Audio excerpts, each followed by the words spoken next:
কেল্লা শহীদ কেমন অলি ছিল রে বাবা।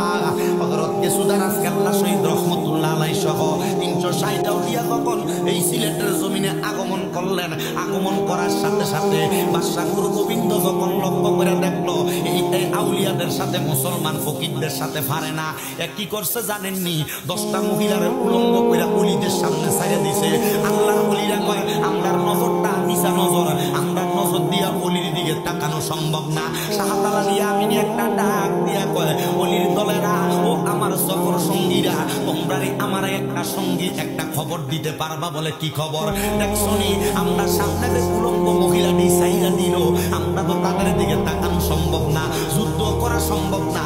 এমন ভাবে যদি আমরা সামনের দিকে অগ্রসর হই তাহলে তারা তো আমাদেরকে মাইয়া ফেলবে। আমরা তো মনে মনে ভয় করি আমার আল্লাহরে, গুরু গোবিন্দরে ভয় করা যাবে না। এমন টাইমে হযরত আহমদ গেসুদারাজ কেল্লার সামনে দাঁড়িয়ে গেছে। আহমদ ডাক দিয়া কয় হযরত শাহজালাল ইয়ামিনী গো, আপনি যে বললেন আপনি দুনিয়ার রাজা বাদশারে ভয় করেন না, আল্লাহরে ভয় করেন, তাহলে কেন আপনি যুদ্ধ করতে যান না? বলে আমি যদি সামনে যাই, আমার চোখ দিয়া যদি আমি উলঙ্গ মহিলা দেখি, আমার বিবেকটা বাধা দেয়, আমার নকশটা নষ্ট হয়ে যাবে, কলমটা নষ্ট হয়ে যাবে। যাইতে পারতাম না রে, যাইতে পারতাম না।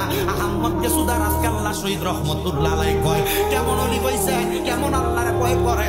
সামনে আইসা আহমদ গেসুদারাজ কেল্লা শহীদ রহমতুল্লাহ আলাইহি ওনার মাথার টুপিটা ফালাইয়া হাতের মধ্যে তরবারিটা নিয়া, চুলটা ছিল পাপড়ি কাটা চুল, চুলটার মধ্যে দইরা নিজের ডান হাত দিয়া কল্লাটার মধ্যে একটা খুব দিছে, খুব দিয়া পুরা কল্লাটা আলাদা করে ফালাইছে। খোদার কসম বাবা, কল্লাটা উদাস নদীর মধ্যে যায়া পড়ছে, সুরমা নদীর মধ্যে যায়া পড়ছে।